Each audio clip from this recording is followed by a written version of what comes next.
Good evening. I'd like to call the Flint City Council meeting to order. Today's date's February 11th, 2013. Madam Clerk, roll call, please. Ms. Kroom? Here. Ms. Popla? Present. Mr. Nolden? Present. Mr. Freeman? Here. Mr. Lawler? Present. Mr. Neely? Here. Mr. Wayhill? Here. Mr. Sargentson? Here. Mr. Kincaid? Here. If Councilman Neely would lead us in the Pledge of Allegiance, would you please all rise? Pledge allegiance to the flag of the United States of America and to the republic for which it stands, one nation, under God, indivisible, with liberty and justice for all. Thank you. Thank you, Councilman Neely. Madam Clerk, is there any special orders this evening? I believe we have a couple. Yes, Mr. President, we have two special orders. The first special order is requested by Councilman Dale Wayhill to allow the City Council to recognize members of neighborhood associations and block clubs located in the 7th Ward. Councilman Wayhill. Councilman Wayhill? Thank you, Mr. President. I'm going to actually approach the speaker's microphone and present to the council and have some of the block club folks and neighborhood association folks from my ward come up and receive these.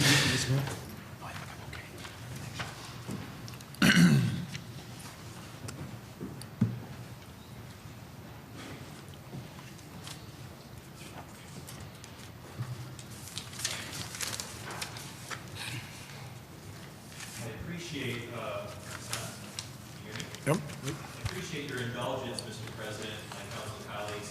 I thought now would be a good time to acknowledge the work of a number of neighborhood associations within the 7th Ward. I realize there are great neighborhood groups across the city of Flint. But I want to acknowledge some of my work. Turn the mic on, I think, Dale. There you go. There we go. Thank you for allowing me this special order, Mr. President. I thought now would be a good time to acknowledge the good work of some of the neighborhood associations located in my ward, and so I've invited them to be here tonight. Each of these certificates of recognition is signed by all 9 members of the Flint City Council. They're all worded identically, except each of them has the specific name of that particular neighborhood association. So allow me to read the language once, and then I'll have folks come up and present these to them. Whereas neighborhood associations and block clubs are the building blocks of a strong community, and whereas these organizations play a significant role in addressing many of our most pressing issues, including public safety, blight, beautification, and community planning, and whereas neighborhood associations and block clubs have a long, proud history in the city of Flint and can be found working diligently in every corner of our community, and whereas the Flint City Council desires to recognize members of the, and then we insert the name of that association, for their hard work, dedication, and community spirit. Be it resolved, on behalf of the citizens of the city of Flint, the Flint City Council wishes them the best as they continue to move the city of Flint, the 7th Ward, and their neighborhoods forward. Presented this 11th day of February, AD 2013, again signed by all 9 members of the City Council. Not entirely sure that we have all of the groups here tonight, but I'll call them out by name, and if they're not here to receive this, I'll attend their next neighborhood association meeting and present it at that time. Do we have anyone from the Washington Neighborhood Association with us? Please come forward. This is Becky Beck from the Washington Neighborhood Association. Please give her a round of applause.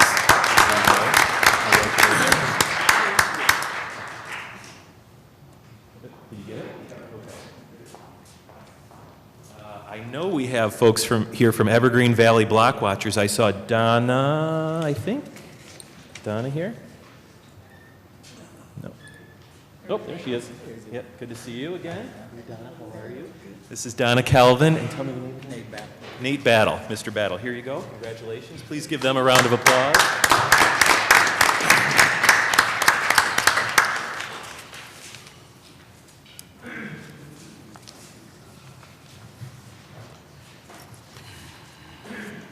We have Jerry Rule, who's the president of the Central Park Neighborhood Association.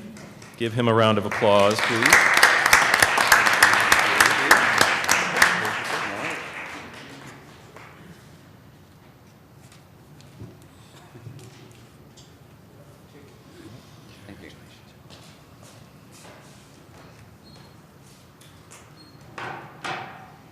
And we have Mr. Everett Cole from the Evergreen Estates Neighborhood Association. I don't know if there's anyone else from Evergreen Estates.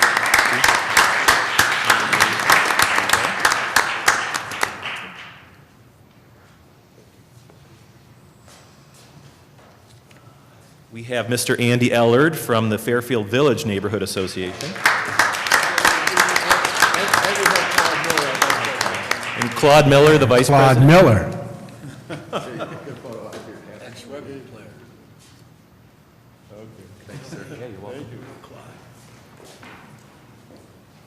And we have none other than Barbara Griffith Wilson from the South Parks Neighborhood Association. Barbara.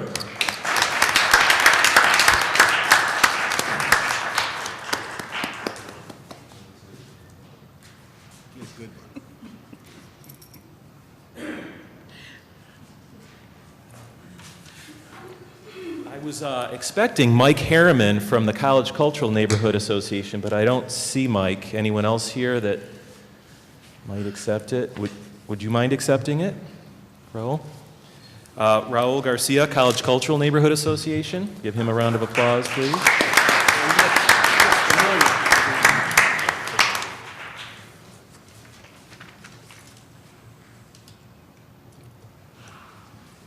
Thanks again.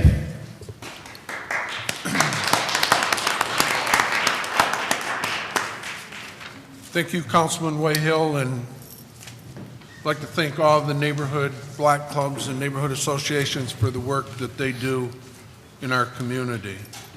Next, Madam Clerk, we have a presentation. Yes, Mr. President, the next is a special order to allow Megan Hunter, the city's Chief Planning Officer, to present the Parks and Recreation component of the city's master plan.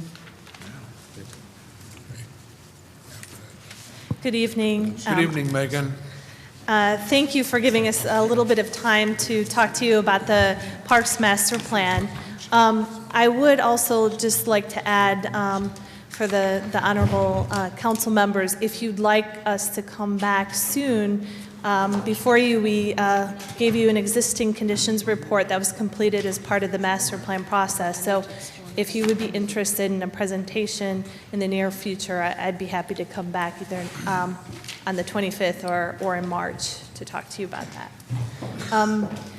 Actually, I'm going to allow my colleague, Kevin Schrantz, who really was important in spearheading this effort for the city to make the presentation, if that's okay with the city council members.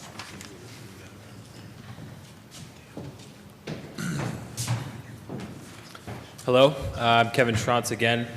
We've been here before, but again, my name is Kevin Schrantz. I'm an associate planner here with the City of Flint, and thank you for letting us present and speak to you tonight. So if you guys do or do not know, basically December 31st, 2012, the 5-year Parks and Rec plan of the City of Flint expired. That was done in 2007. It was created and covered through December 31st, 2012. Sorry about that. So per Michigan Department of Natural Resources guidelines, a new plan must be submitted by March 1st of 2013. So in the past 3 months, we've kind of been doing basically just an update, a revision of this kind of existing plan with a goal to really look at it in much more depth and do a much more comprehensive report with this whole master plan is kind of created here in the next year and a half. The importance of this plan is obviously, as we all know, there's a lot of parks lovers in Flint, and we have a great park system. But just within the past 5 years, we've had over $800,000 for park development within the city of Flint. So this plan is important to get submitted by March 1st with an April 1st deadline by the state for adoption. So one of the main guidelines of the state is to kind of have a community outreach and community kind of planning aspects. So we held actually 2 large public meetings at the Flint Public Library.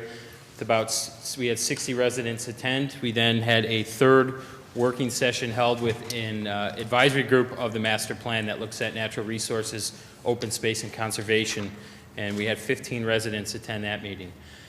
From there, we are currently in our 30-day public comment period that began on January 25th. We posted an article in the Flint Journal on that, and we've also made the plan available. The link is now fixed. I apologize if you tried to access the link. I got that fixed. But that's online at our project, our imagineflint.com. That's at the clerk's office, our planning office, the Flint Public Library, and the mayor's office for review. After this 30-day comment period, there is a required public hearing that is basically necessity by the state before we submit it to them. So this is just kind of a brief overview. What we did is with the public comment period is we really dived into the vision and the goals of the plan. And you can see kind of all the revisions on that past slide in yellow in front of you on your handout. But the main things that came from this public input, there were 3 meetings, 75 residents attended.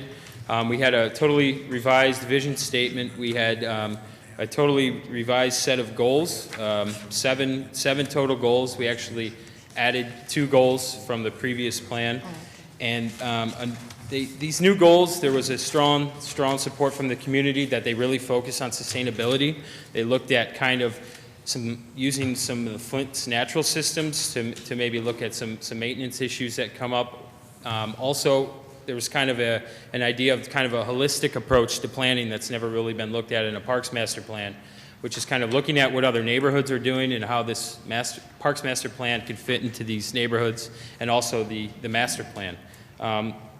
Additionally, it also looked at some more transparency. Residents really wanted to know kind of the parks budget, and they wanted more transparency on park staffing and what the capabilities of the Flint Parks and Rec Department is to deal with this. So with the revised vision statement and the revised goals, we also had to update basically the existing conditions from 2007. So a lot of work went into that within the plan. We then had to add a America Disabilities Act accessibility assessment is a requirement, so that had to be rated in each park. And what we also did is we updated the recreation inventory, which is basically an inventory assessment of every park in the city of Flint with a photo catalog. And we were just fortunate enough that the U of M Flint and the Crim Foundation partnered a couple years back to do that. So that's really nice to have. And those are all requirements within your 5-year Parks and Rec plan. So thus far, we're about 17 days into our 30-day comment period. One thing you will not see in the draft, but which will be in the final, will be actual sub areas, specific parks, master plans. I think there's 5 out there right now, but for instance, Kersley Park, Max Brandon, those will be included within the appendix, so it makes those parks eligible specifically to maybe go get for potential funding if they're in there. Also, there was an error on the dates. We changed that.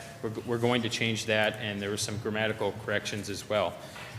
So our next steps, what we're requesting from the council is a reconsideration of a public hearing on the Monday, February 25th meeting. We would like to set that public hearing and hold it on that date. We are then after that public hearing on the same date, we would request the council for adoption of the parks plan. This does have to come from the highest governing body and from the DNR. So we would hope that's kind of our next steps as far as the public comment period.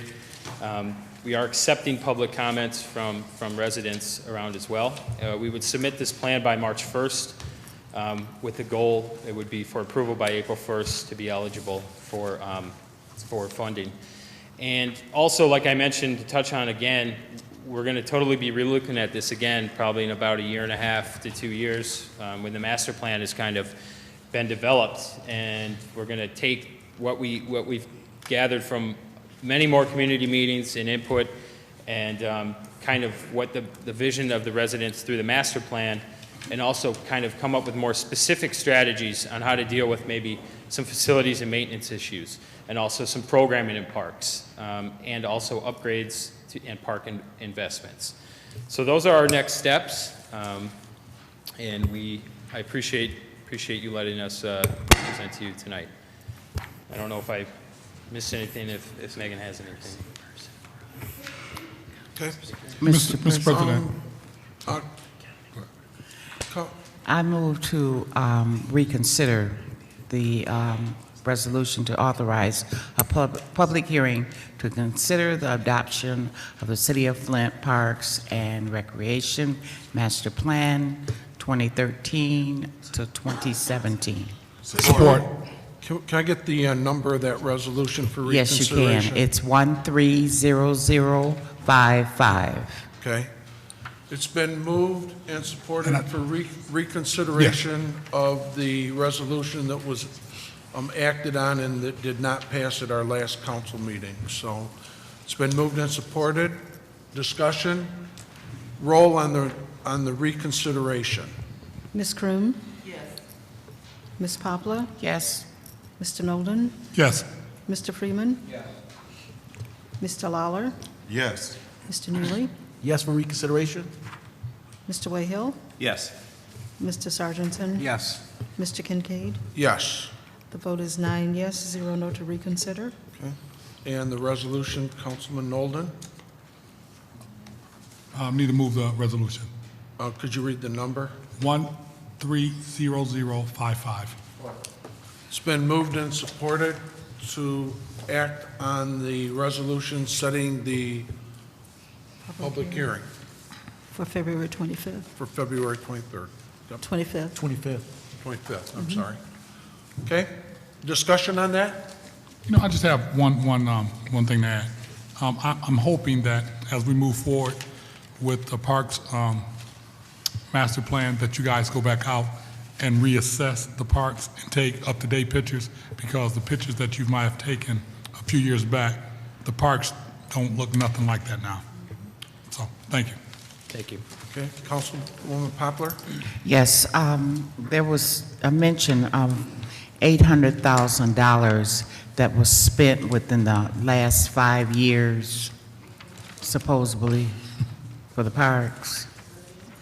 And I'm hoping with this master plan, whatever budget you have for Parks and Rec, that there's a tighter grip kept on the funding, because I do not see where there was $800,000 spent. I know you spent a lot of money on this Flint River Trail and all this, whatever, but in the actual parks, in the actual neighborhoods, in the actual communities, and specifically, I can talk about mine.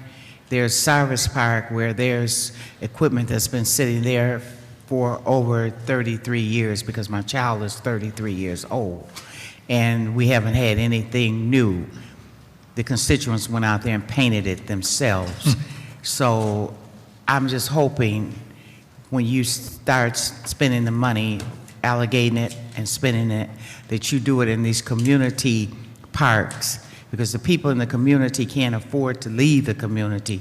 So at least we should have some type of sustainable parks for these people to be in.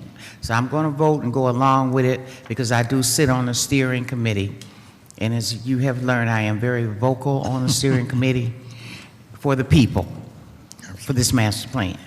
That's why I'm there, for the people.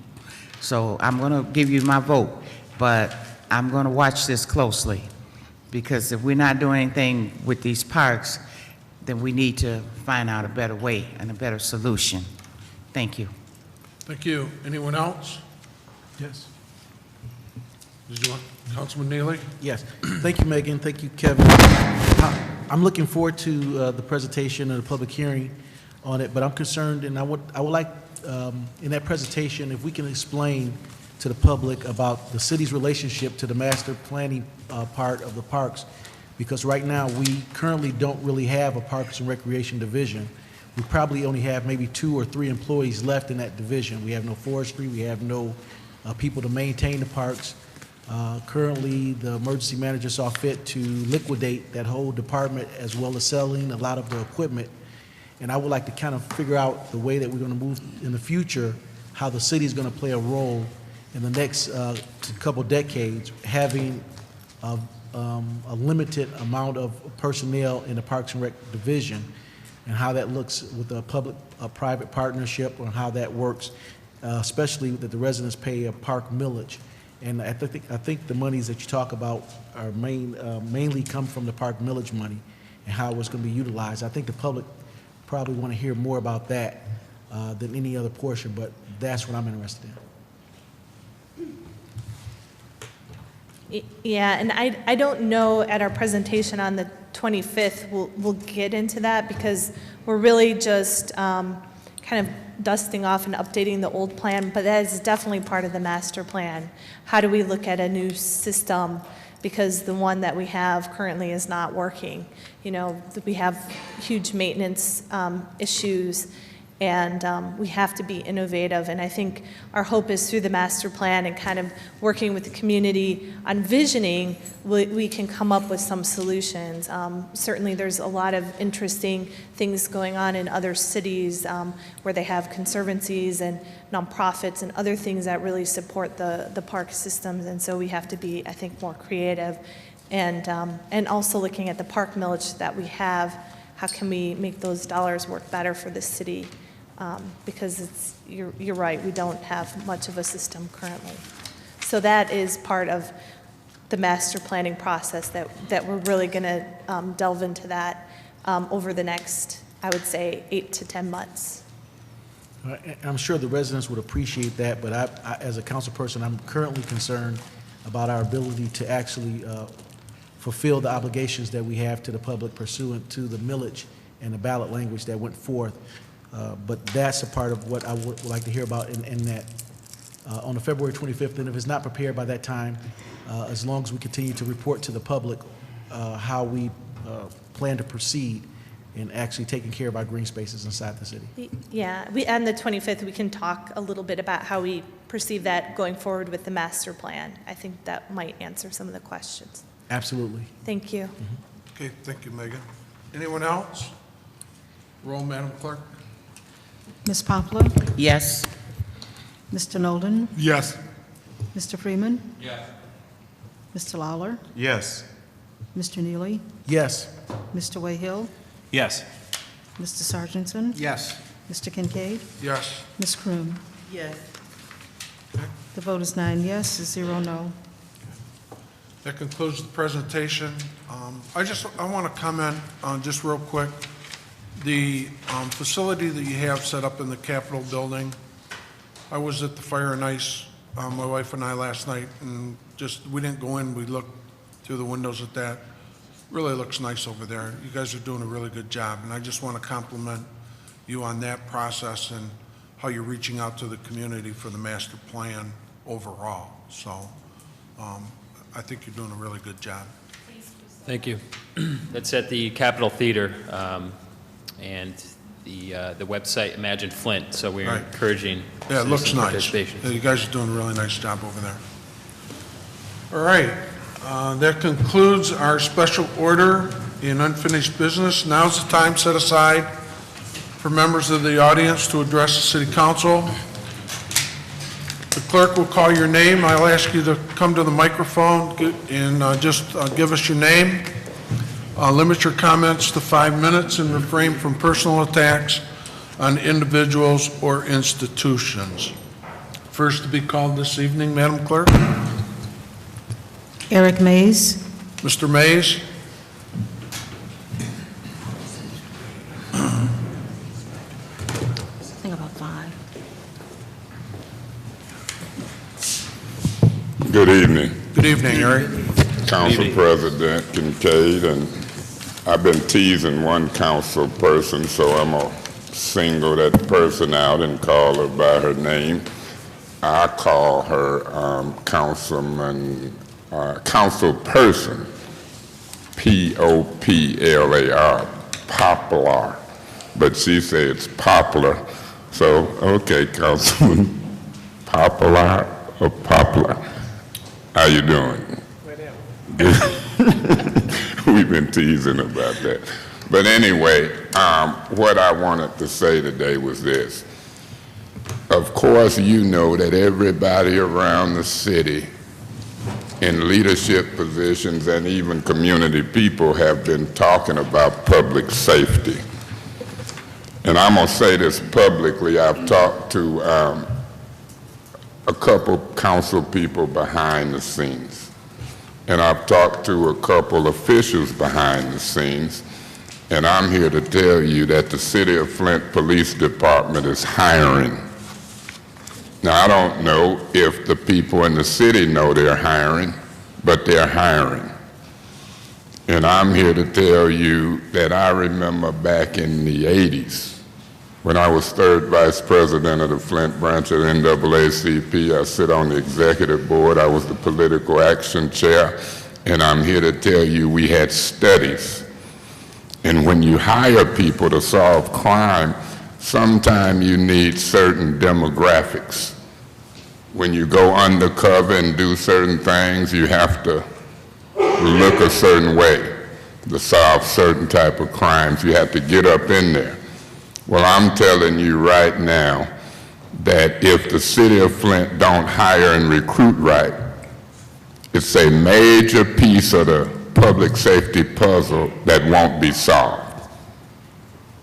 In other words, if you don't get the right undercover people to go in the right neighborhoods, you can't solve crime.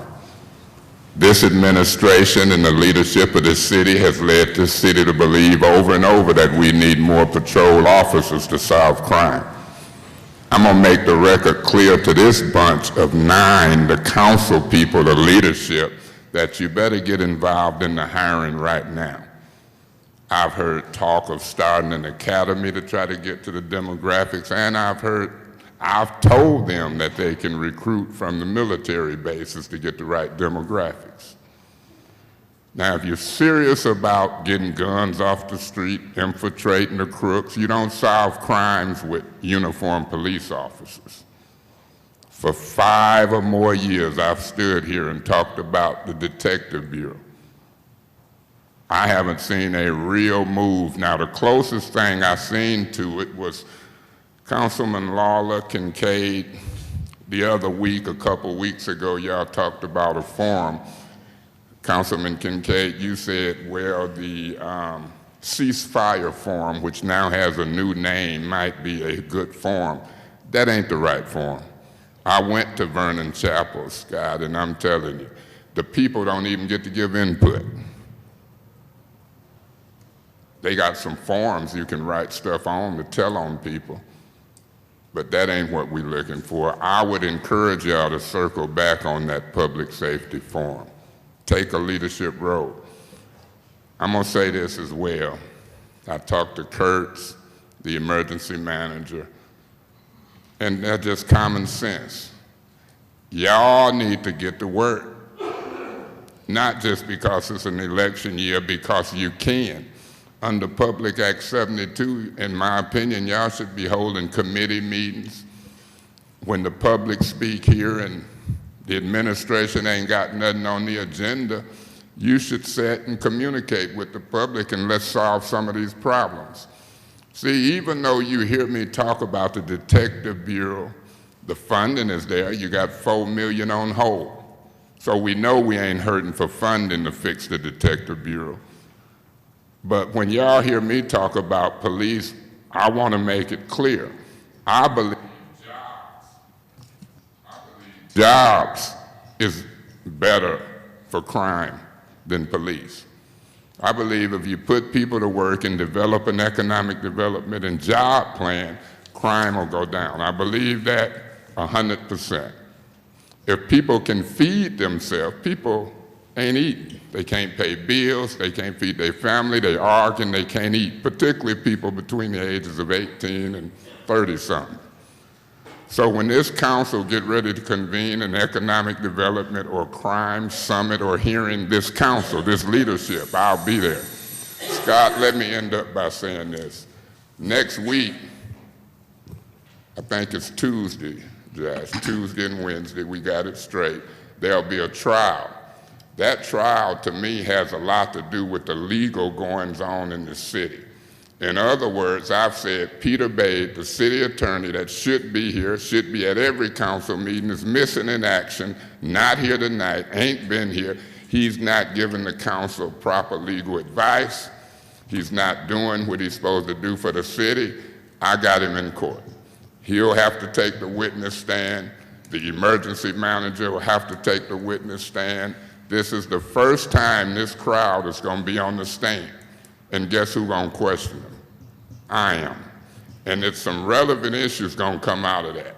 Eric, please sum up. So I hope I see certain people in court next Tuesday and Wednesday. Some will be with subpoenas, and some, Scott said, they'll be there without subpoenas. So the council, I invite you to be there. Some of them will have to testify, and I'm gonna prove to y'all, I hope, that the city attorney is derelict in his duty and has been cheating the city legally, and we gotta fix it. God bless, thanks. Thank you, Eric. Councilman Nolden? Yeah, I do appreciate some of the statements that Eric made, and that was one question that I had when we met with Mike Brown and Ed Kurtz when they were talking about the hiring of some additional police officers. If I'm not mistaken, I think it was about 69 that applied, but my problem was this. I asked how many had urban experience, and they said not one. And that's where I think that we're going to have problems with, because it's going to be a real culture shock to a lot of those police officers that are hired if they haven't had any urban experience. So, I do have some real concerns about that, and we're going to have to see how it plays out. Thank you. Mr. President? Councilman Neely? Yes, Mr. President, I think it'd be an appropriate time to send a referral down to the administration asking for a department head over public safety to come in to report in to the public about the new status and condition of our public safety departments, police and fire. Right now, currently, we have another revenue stream from the public safety millage, another $5.3 million that's been voted in by the public coming in. We've had some trouble in our public safety infrastructure with Barnett Jones, with the debacle with him working for the city of Detroit, leaving, that he was brought in. The fire department has not had a fire chief for several years now, a bona fide trained fire chief for many years now. I think it's time for the administration to send somebody to report in to the public about the status of our public safety.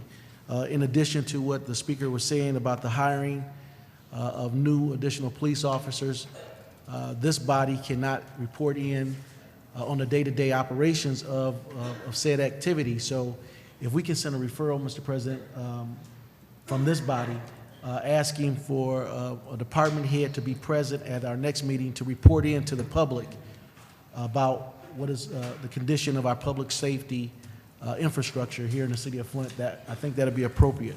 I'll recognize that referral, and I agree with you. I think it would be appropriate to have someone here to update us. I'll do that. Thank you. Without objections, I'll so order that. Anyone else? I would just like to say that when I talked to Ed Kurtz and Mike Brown, I don't know, maybe 3-4 weeks ago, I raised the issue about one, a fire chief, after Barnett Jones had left, being the public safety director, and he really didn't have much interactions with the Flint Fire Department, was my understanding. But my real concern was the way they were recruiting police officers here for the city of Flint.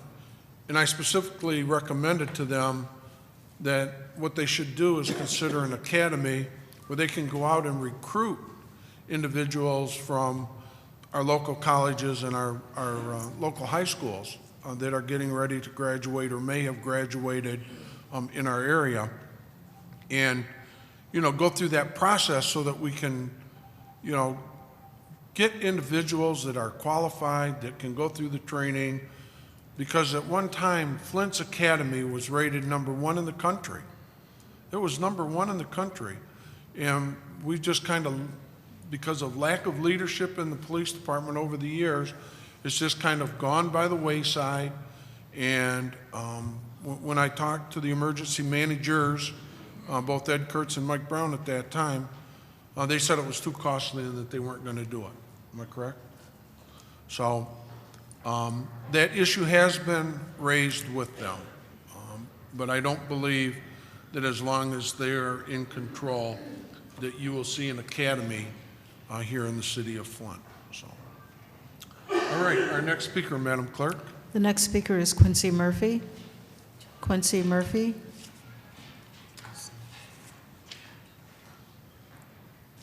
To my file, will be wrapping it up with my time and that time. Okay. I did a little research and study on it, and I'm gonna read from what I've concluded. In the past 5 years, the 2007-2012, the City of Flint Parks and Recreation 5-year plan expired on December 31st, 2012, based on a recent City of Flint Parks and Recreation draft report.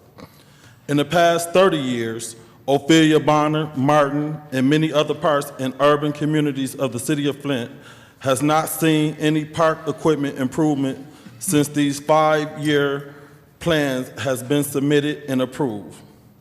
Allegedly, without a new 5-year plan, the City of Flint will no longer be eligible to apply for Michigan Natural Resource Trust Fund or Land and Water Conservation Fund grants. Since the Parks and Recreation Department has met these requirements, resources weren't applied to upgrade or enhance these parks within the last 5 years in predominantly African American parks where crime is high.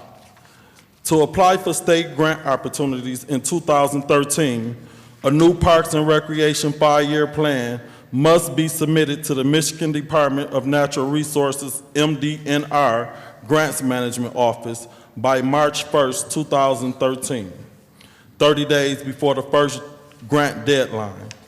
We are not proposed to receive any park improvement for Ophelia Bonner, Martin, and many others in neighborhoods with high crime. If this new 5-year plan is to be submitted as is to the MDNR, it's been over 3 decades since Ophelia Bonner, Martin, and many other parks in urban neighborhoods received any funding for equipment and park upgrades. Allegedly, this plan is usually developed by the Parks and Recreation Department. However, given the limited staff resources of the Parks and Recreation Department and the fact that the Planning Department is already working on the City of Flint Master Plan, they were asked to update the 2007-2012 Parks Plan. The City of Flint Parks and Recreation Plan was developed in accordance with the MDNR requirements and would allow the city to remain eligible for the state park funding. In the past 20 to 30 years of being eligible, Ophelia Bonner, Martin, and many other City of Flint parks did not benefit from these 5-year Parks and Recreation plans submitted to the MDNR. Although this plan will be valid for 5 years from the date of adoption, 2013-2017, Ophelia Bonner, Dewey, Martin, just to name a few, are not included again to benefit from these future plans. They are proposing to develop a new parks plan in conjunction with the master parks plan that would eventually replace this one. The Parks and Recreation new City of Flint Master Plan will incorporate a more thorough analysis of our parks and recreation system. In addition, an action plan that will implement the City of Flint Master Plan is currently being revised and could take up to 1 or 2 years to complete. On top of that, it's no guarantee that in 5 to 10 years they will be able to implement park improvements in these left-out parks due to budget cuts, tax revenue declining, and lack of interest from outsiders. Although they have begun process in late 2012, they held 3 community meetings. 2 public input meetings were held at the Flint Public Library on November 1st and December 18th, 2012, with 60 residents in attendance. A 3rd meeting was held on January 7, 2013, with the Natural Resources, Open Space, and Conservation Master Plan Advisory Group with 15 residents in attendance out of 100,000 residents who reside in the city of Flint, which equals to less than 1%. Through this process, they were able to form consensus around a new vision statement and 7 goals and corresponding objectives.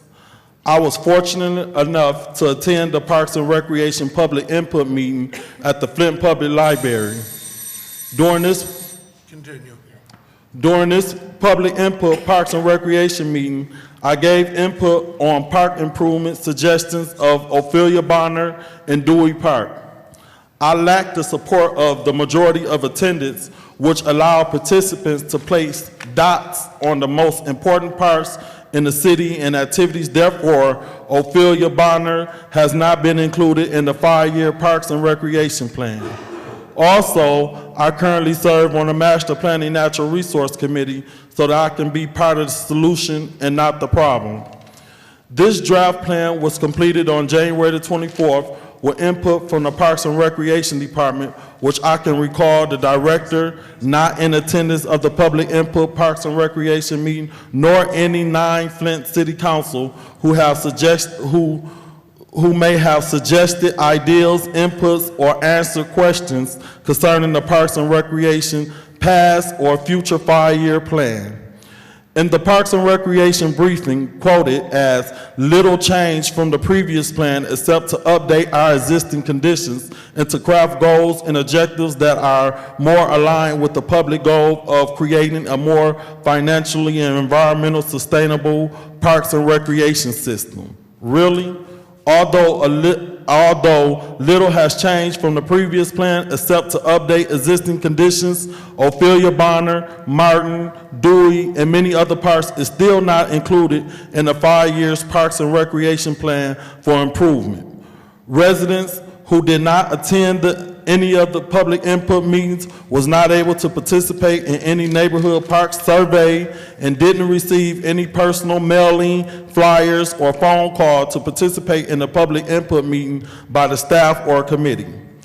A 30-day public comment period was started January 24th, and as a representative of the public, I am respectfully requesting the administration, City Council, and all interested parties to consider and incorporate this proposed complaint and recommendation in the 5-year Parks and Recreation upcoming plan.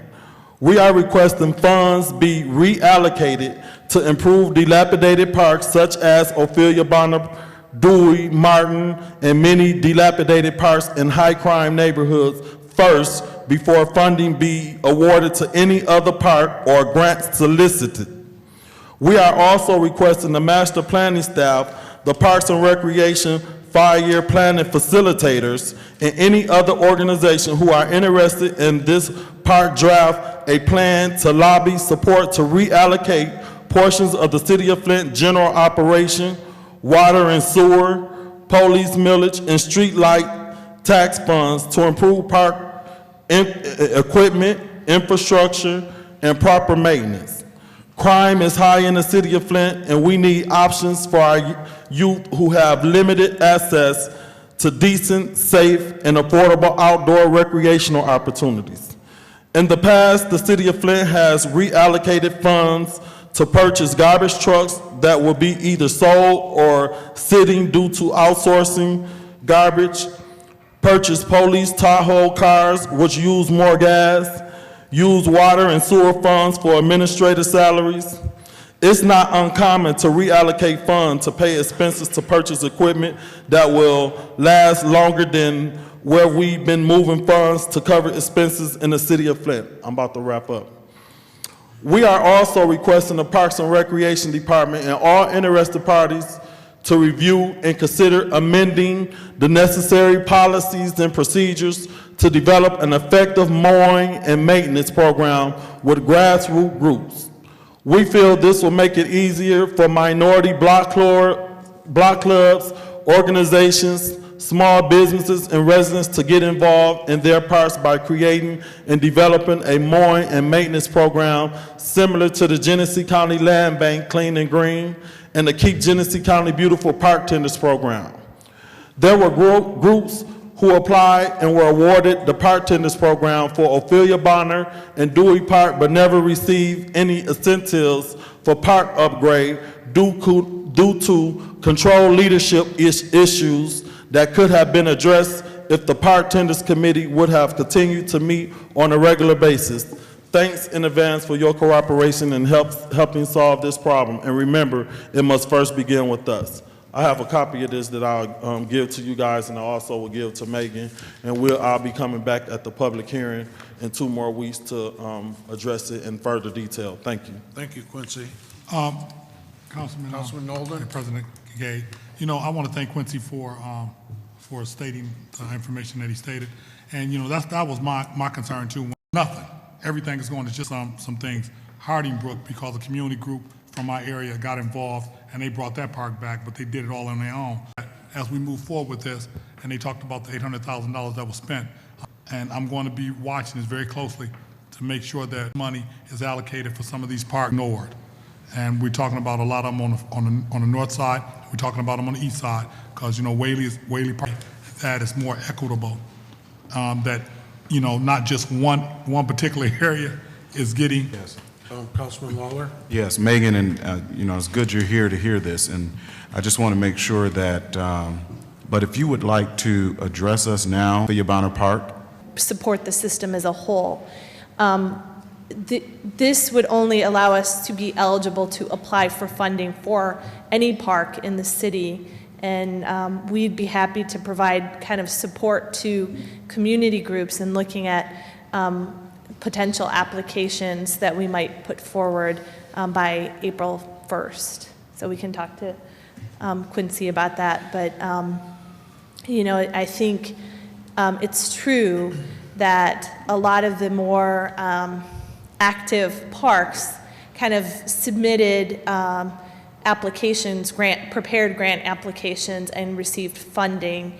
And some of those, unfortunately, were in areas that had more funds, where they might have hired a grant writer to do that in the past. And I think we have to look at trying to, as a city, provide grant support to other important parks, because not all parks have that same expertise in those communities. So I think feedback, you know, as we go through the master planning process, how do we ensure some equitable distribution of funding is kind of an important thing to talk about. But all of the parks are listed in the report under the inventory. We didn't single out any park in terms of allocation of resources. Yeah, I guess I'm familiar with the process that Quincy Murphy had mentioned about where the neighborhood groups would put the dots on where they believe the you know, the assets are, the priorities or whatever, and, you know, based on what he saw in the presentation, Bonner Park wasn't one of those assets that was selected by the neighborhood group, which is really surprising, knowing the history of that park and the potential of that park. And so I just want to make sure that not only that park, but other parks like Iroquois Park in the 5th Ward is one of those assets that is currently being used by residents and need some maintenance and, you know, service, ongoing service. Right. And actually, that was just an activity that we did at that particular meeting. We still have to do it citywide, so we really haven't had those discussions yet, but we will as part of the master plan, because Quincy's right. I mean, we had a lot of people who are very involved in Max Brandon Park there, so, you know, that was their priority, of course, but we have to do it citywide so that people can really feed into the master planning process. Thank you. Mm-hmm.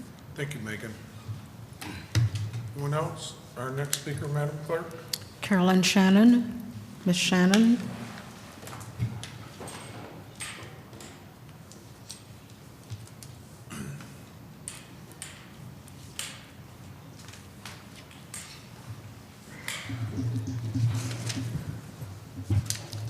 To the Honorable President Scott Kincaid, to the Honorable City Clerk Inez Brown, and to the very Honorable Council, I'm here to say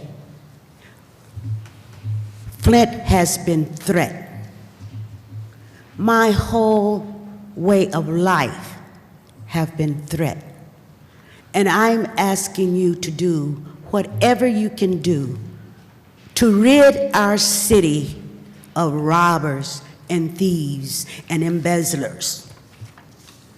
My mother taught me, Carolyn, if you can't say anything nice about somebody, don't say anything at all. So I would like to let you know I believe in the truth. We've always had a wonderful city, a city that was loved by me. And a lot of members of this community love me as I love them. And I want you to know it is very elementary to me that if you set up a program, you set your program up and get out of town. We don't need you.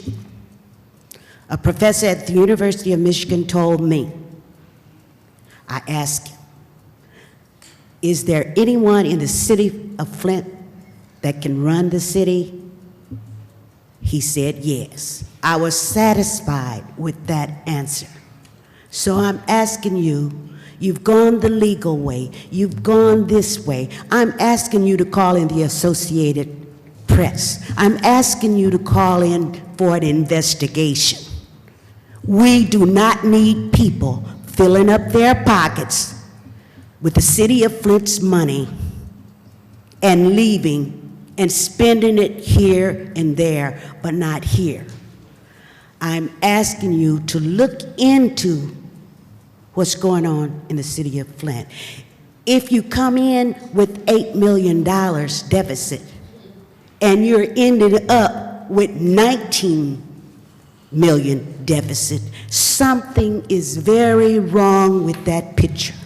I'm asking the emergency managers to set up your program and leave Flint because you give us a very bad image. I'd also like to speak not only on behalf of myself, but I want to speak on behalf of the people that I love, and that is the people and the citizens of Flint.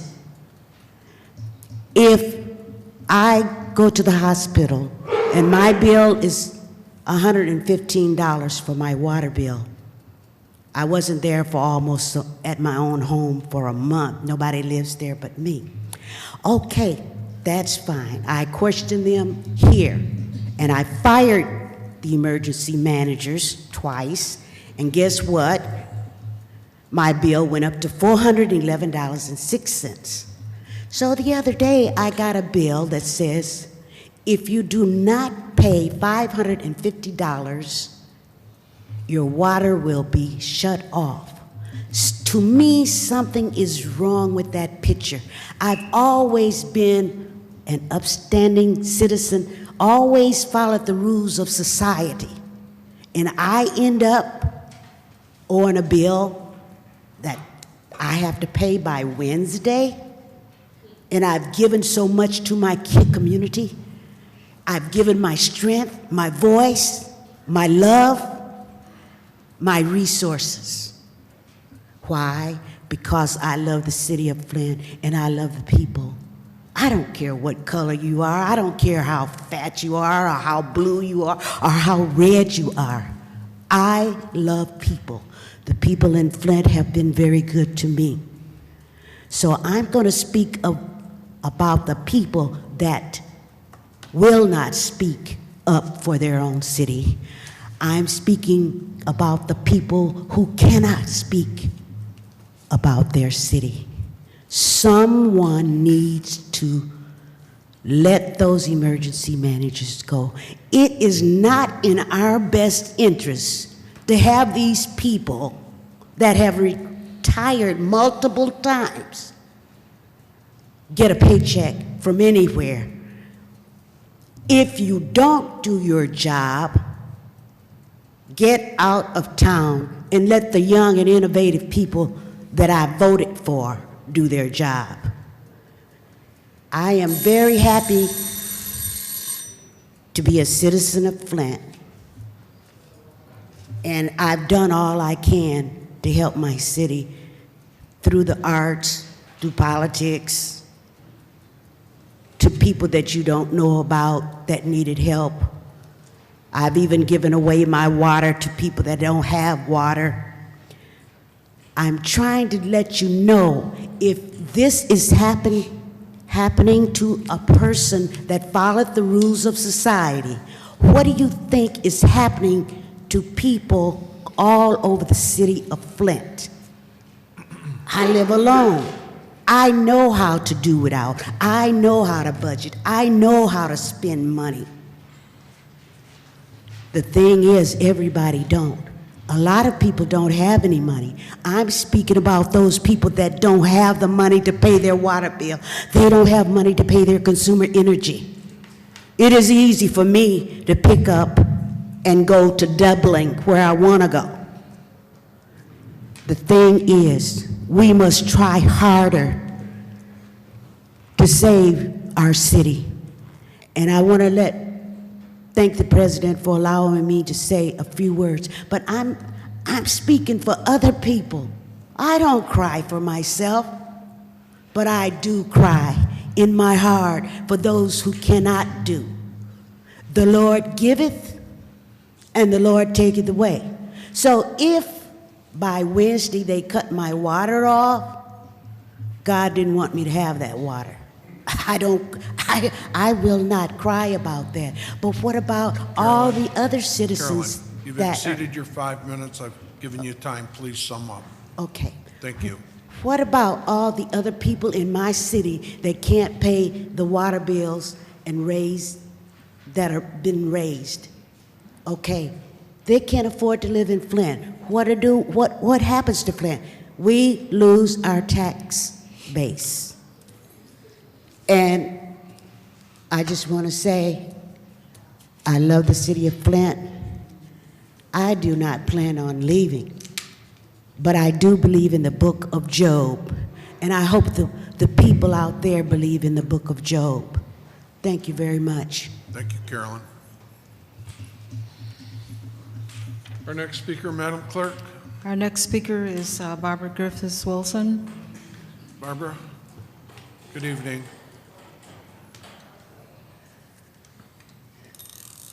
First, I want to say take care of your knees, everybody, because you need them. Because when you don't take care of them, they bother you bad. I want to thank our city council person for the commentation that he gave to the neighborhood groups in his ward.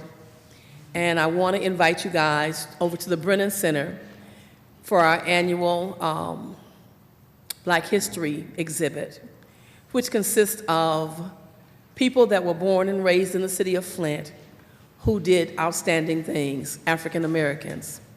We have the city clerk on exhibit, and we have many other people in the city of Flint that were first-timers and trailblazers.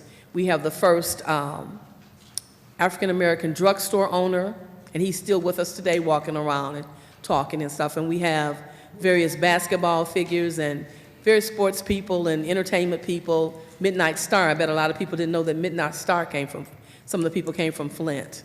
So we have that exhibit on. It's on until the 28th. It's in our gym.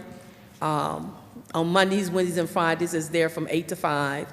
On Tuesdays from 9 to 6, and on Thursdays from 10 to 7. So I want to invite you guys to do that. I also want to speak about the city parks. As you guys know, I came here a couple of years ago talking about the city parks.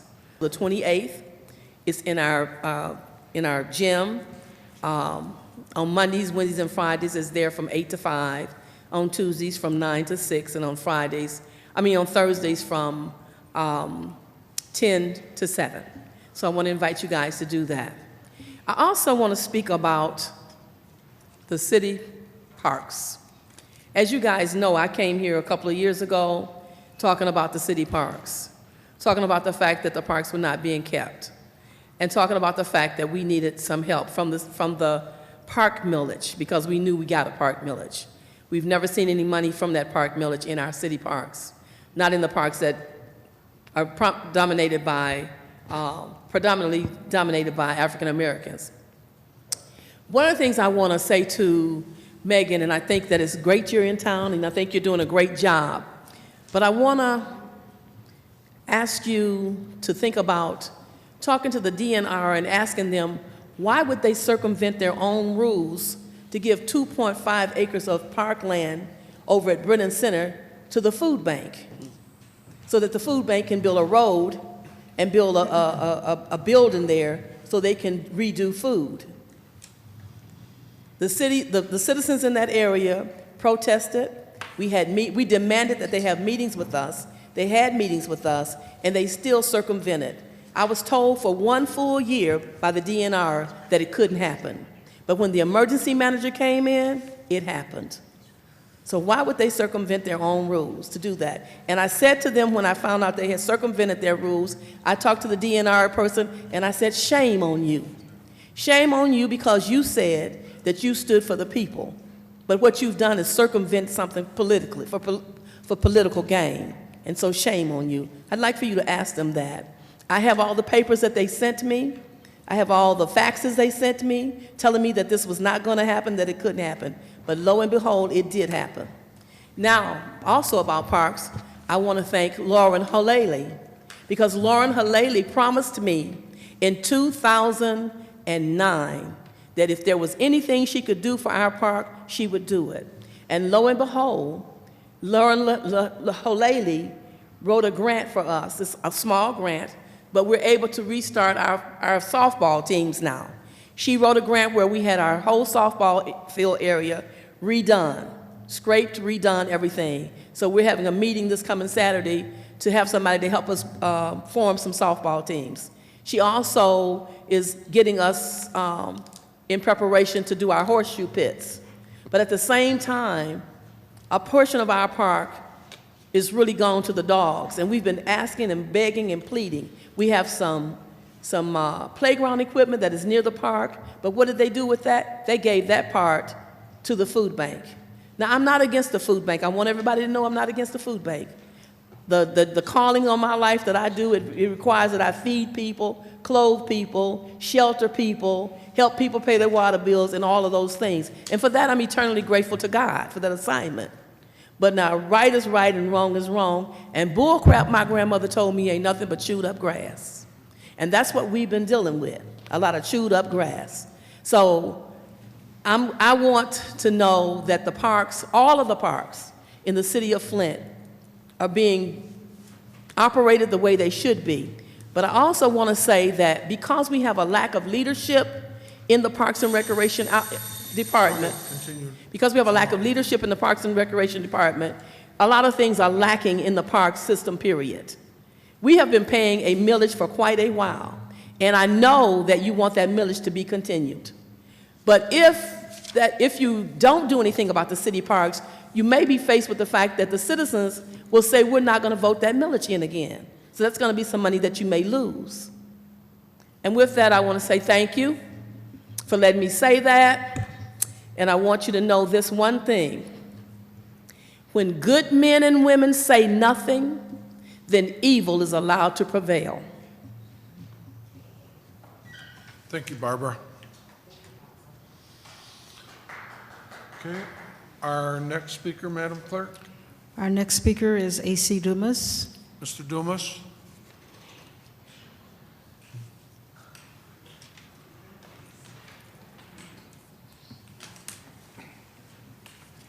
A.C. Dumas. Excuse me. Good evening. Wow. I'm not going to say nothing about the parks because we do pay a park millage. Just go over to Brennan Center Park. Look at that. Well, all the parks in that. I'm not scared to say the black community. Not at all. Because we pay taxes. And we're the community that's left out. I don't know if you stay in Flint. Okay, I don't know if the people to be stay in Flint. But I know the people that's making decisions for us, they don't stay in Flint. They don't care about Flint. And so it'll be what it's going to be. But when the millage come up, then that's when the people have a right to speak. And you always vote your pocketbook. They duped up, not me, because I didn't vote for the police millage, but they do. A lot of people over in the 7th Ward voted for it, for the police millage. But they don't come on the north end until after the fact. But we're paying for it. So, but that wasn't what I got to talk about. I was looking in here about appointments. We got 5 African-American council persons on this council. Not Hurley, but Bishop Airport is up for appointment. Y'all look at me good, because I know. Cal Rapson, who lives in Swart. Now, this is a City of Flint appointment. You have one African-American that serves on the airport board out of 9 people. 1, Lois Fletcher Jr. And he replaced Claudia Shelton, who was the treasurer. I don't understand that at all, but I do understand it. You know, you got this group of people, they close to each other. Carol Rapson is up for reappointment. And Mike McNamara is up for reappointment. 1 black. I see 1, 2, 3, 4, 5 votes that can stop this, if they want to. And tell the mayor to bring some black people, African-American people, to be appointed to that airport board. That's a shame and a disgrace.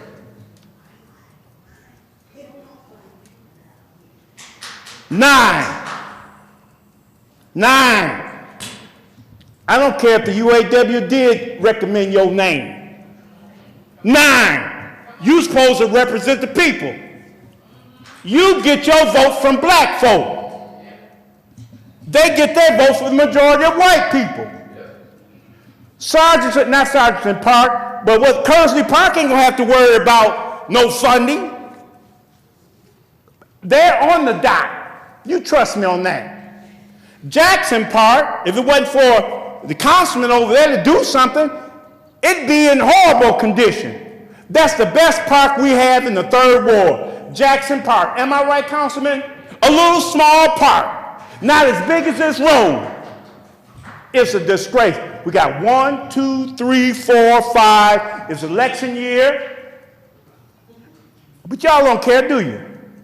Because the people gonna come and vote for you anyway. Vote no on the airport authority reappointment. I'm going to my seat. It's not what you say, it's how you vote. Because I done seen y'all flip-flop so much until y'all name is Flipper. It's how you vote. It's how you vote. That's how it is. I know how the minority gonna vote. I know how they gonna vote. I want it during Black History Month. I can say this, can't I? I want to see you make black history in Flint and vote no on those appointments and tell the mayor, since they putting everything else up, tell the mayor to bring us some black folk appointments, and we'll get that passed. And as I go, I didn't know do the Flint own the Capitol, any part of the Capitol building? I heard you say you and your wife went down there and something. It's open to the public. The city doesn't own the Capitol. Okay, we don't have no offices in there. Okay. Troy Fair has it. Okay, that's part of downtown development, right? Yeah. I mean the uptown group. I don't think he's a part of the uptown group. Oh, okay. No. Well, all of them collected. Connected. Owner. You know, all of them connected. All right. Yeah, they all connected. Let me go. And also, when does the millage for the park run out? Because I'm voting no. You can't. You fooled me once, it's my fault. You fooled me twice, it's your fault. I'm voting no for every millage that comes. I'm gonna vote my pocketbook, and I ain't got no money. And I'm tired of hearing my mother say, well, my water bill is $90 and ain't nobody here but me. I told her, Mama, pay your water bill or they're gonna shut off your water now. Miss Shannon, pay your water bill and they're gonna shut off your water.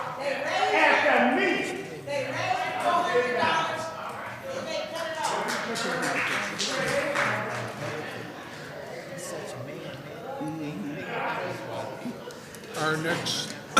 Our next speaker, Madam Clerk. Our last speaker is Christy Strobel. Christy Strobel. Ms. Strobel, good evening. Hello, my name is Kirsty Strobel. I came here on today. This is my first time coming to a city council meeting.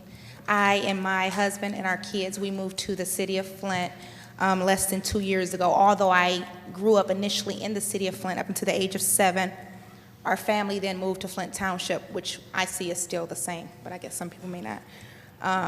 But I wanted to say that I appreciate your dedication to the city of Flint. The role that you guys play, although there can be criticism from anybody concerning what should be done and what should not be done, I want to say that I appreciate what you do for the city of Flint, to be in the role that you're playing, a role that I would not personally want to play a role, you know, the role that you're playing, because of all the criticism and all the stress and all the different things that you have to try to weigh in order to try to figure out how to progress this city. So I want to say that I really appreciate that. As I said, we moved here 2 years ago, and initially my husband and I, when we were trying to find a place to live, I said, okay, we're not going to live in the city of Flint. We're not going to move, you know, to Flint. But I realized that that had a lot to do with the stereotypes, the stigma, the different things that, you know, within our groups that we talk about. But there are a number of great things in the city of Flint, and I know that because I'm here. My parents are here. They raised me here. And although I've had a number of opportunities to go to different places, my friends, a lot of them have moved to Texas, Atlanta, Georgia, other places where they say, oh, it's progressing, all of this is going on, and Kirsty, if you move here, you will be able to soar, you know, but I can't imagine in actuality living any other city besides Flint, because this is where I have been all of my life. I also would like to confess as well that although I have heard so much criticism about Flint and has even myself been involved in the criticism concerning Flint, I can't say that I personally have tried to play a strong role in progressing Flint myself.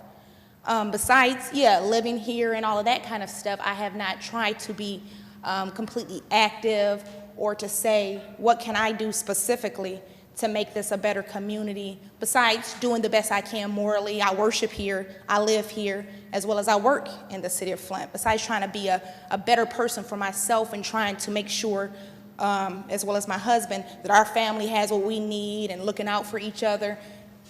In regards to saying as a city as a whole, what am I able to do, what strong influence am I able to play in order to make sure that I can't say that I'm putting something into the criticism. I'm not necessarily changing what's really going on. So I just wanted to take the opportunity to say that I really appreciate this, the first city council meeting that I've been to, and I thank my husband for coming with me too. I direct him, like, come on, get up, we gotta go. And when I saw the signs inside the elevator that said February 11th at 5:30, and I've been here, you know, in this community for almost 2 years as an adult, and have not tried to play a role. But I want to say that I really appreciate it, and thank you for this opportunity to be able to speak to you guys as well. I really admire your work. I appreciate it. Thank you very much.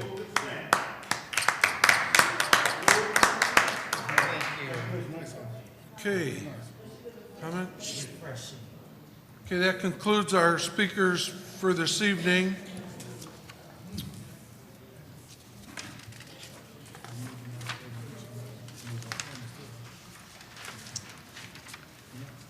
Brings us to our resolutions. Mr. President, Madam Clerk. if I could. Yeah, we have an issue with one of them, I believe. Right. On the first resolution regarding the extension of the moratorium on marijuana, medical marijuana establishments, the Michigan Supreme Court late on Friday released its opinion in the state of Michigan versus McQueen, which addresses medical marijuana dispensaries. And basically, the court decision effectively eliminated the lawful operation of dispensaries by making patient-to-patient transfers illegal, as well as making it illegal for a caregiver to transfer marijuana to a person who is not their patient. All of that occurred after we prepared the agenda. And with that said, the legal department did prepare a revised resolution, which we have not received from the mayor's office yet, which includes references to the Supreme Court decision. And because I don't know what those references say, I think it would be appropriate that we postpone this resolution until we receive the amended resolution. Mr. President, I move we postpone Reso 130080 for 2 weeks. Support. The time frame for this to expire, Madam Clerk, is already passed. It's already passed, yes. It's already passed, Right. so postponing it for 2 weeks should not make. It should not make any difference, because in the interim, the law department will be doing other things as well with some of the dispensaries, I believe. Well, I just wanted to make sure and clarify that. Yes, thank you. It's been moved and supported to postpone 130080. It's been moved and supported. Discussion? Yes.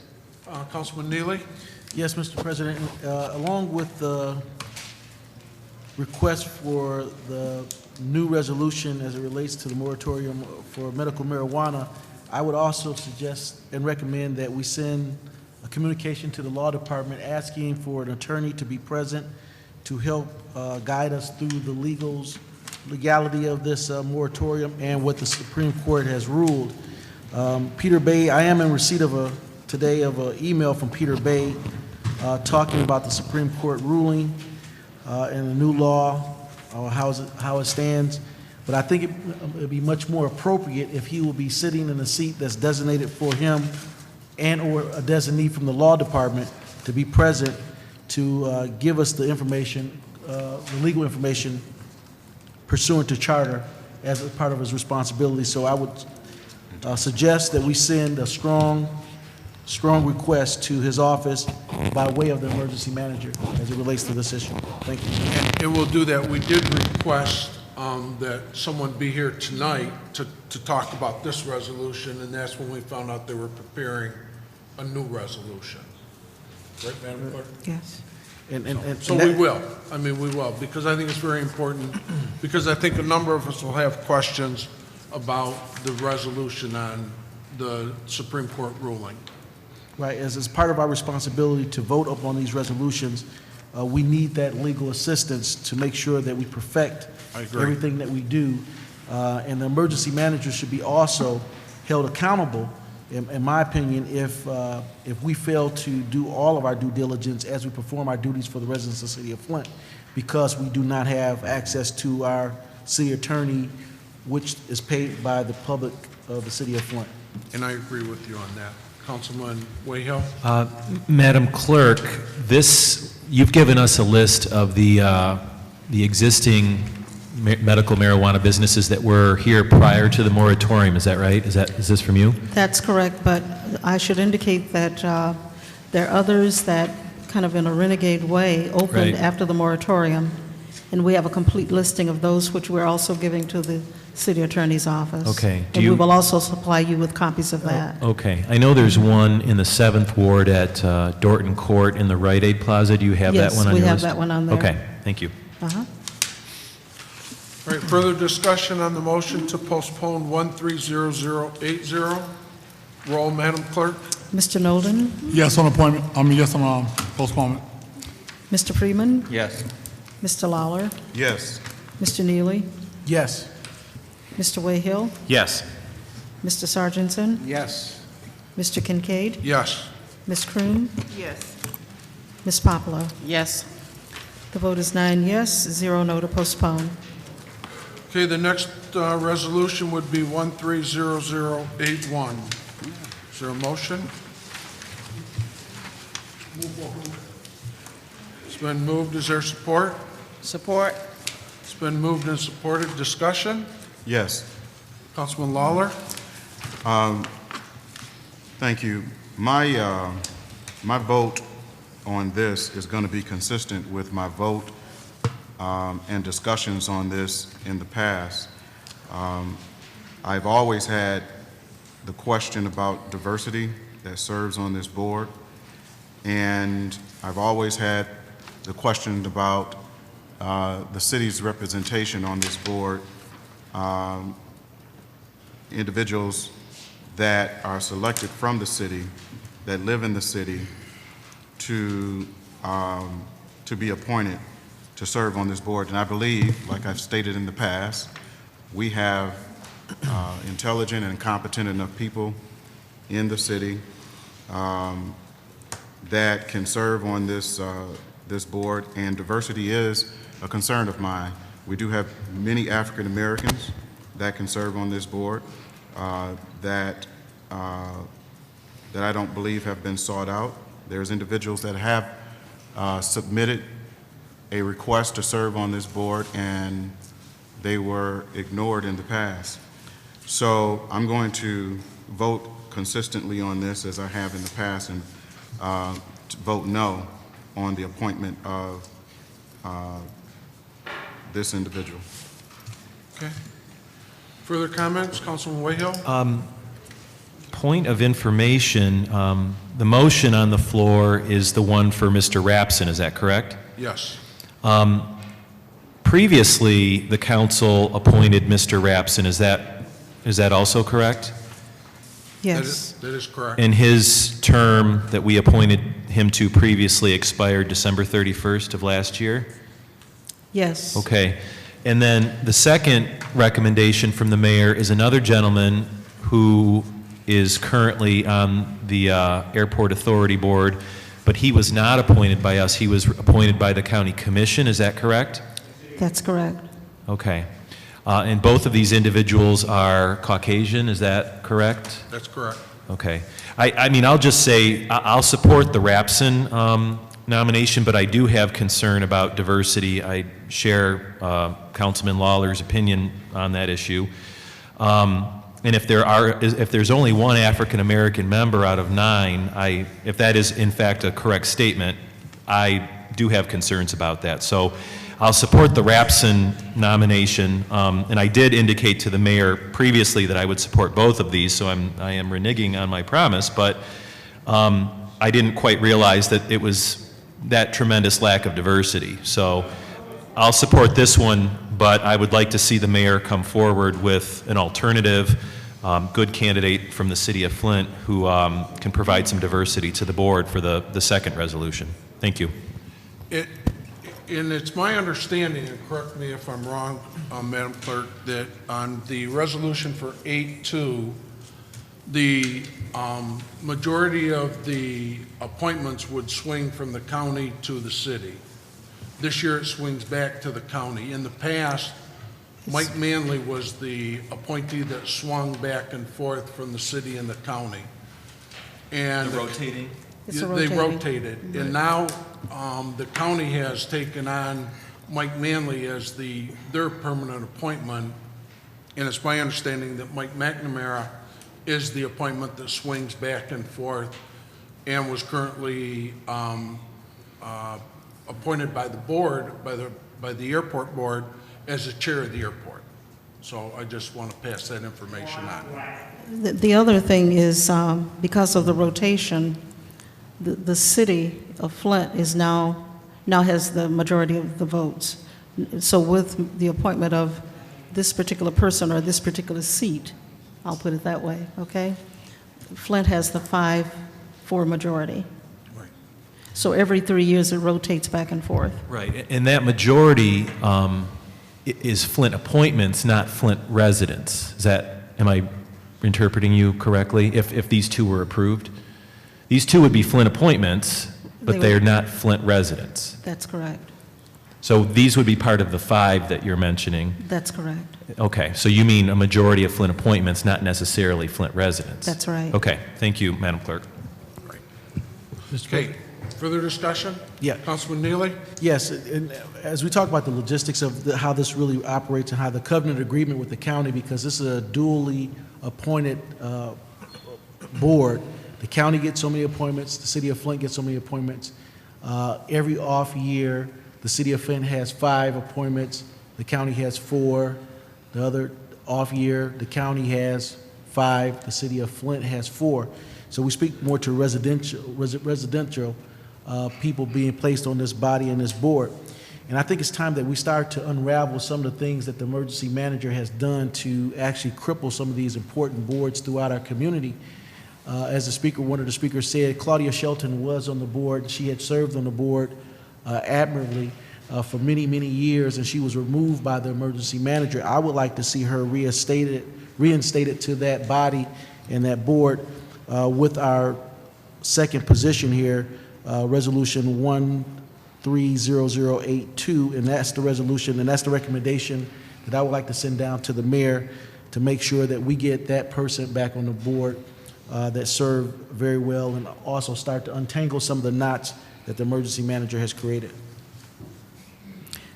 Mr. Chairman, I think it was mentioned earlier, Mr. Neely, by one of the speakers from the audience that Lois Fletcher replaced Claudia Shelton. Lois Fletcher actually replaced Mr. Lavelle Perry. Yeah, Lavelle Perry. And I believe Dr. McCamala replaced Claudia Shelton.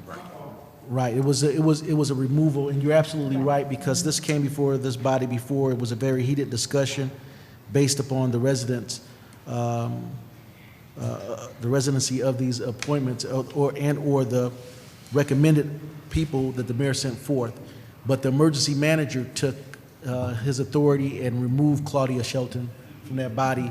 It didn't go through any elected body such as the city council nor the mayor's office. The emergency manager took it upon himself to actually make that removal and replacement, as he done in other boards and positions. So we have to start untangling the knots, and I would like to see Claudia Shelton with this second board appointment.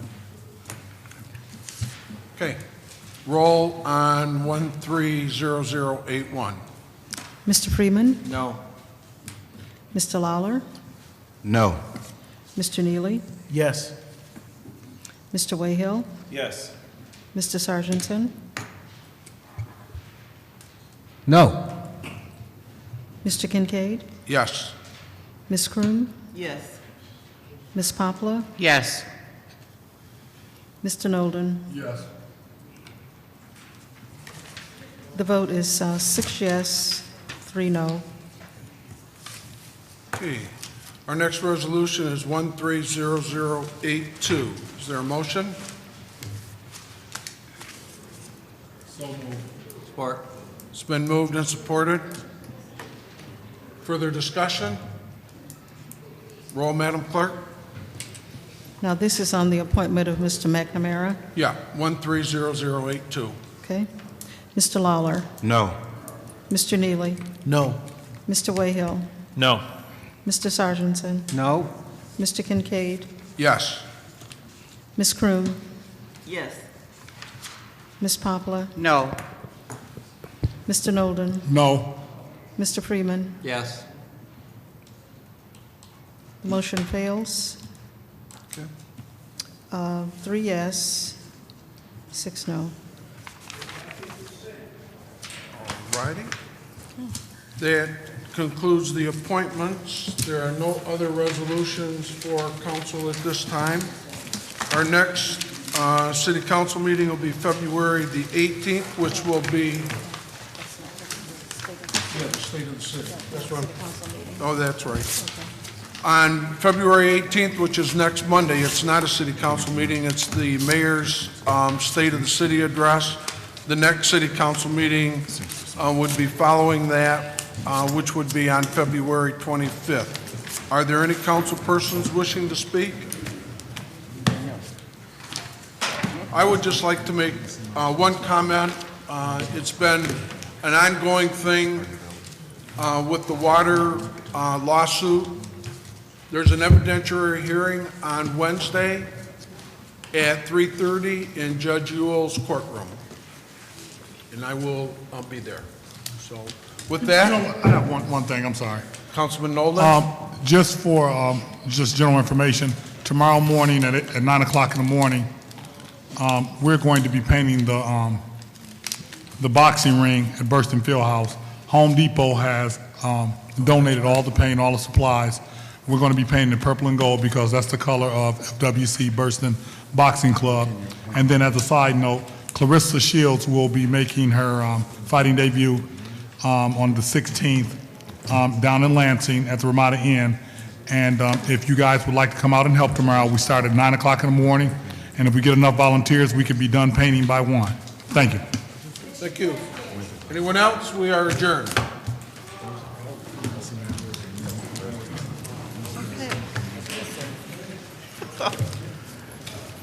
I'll send you a message.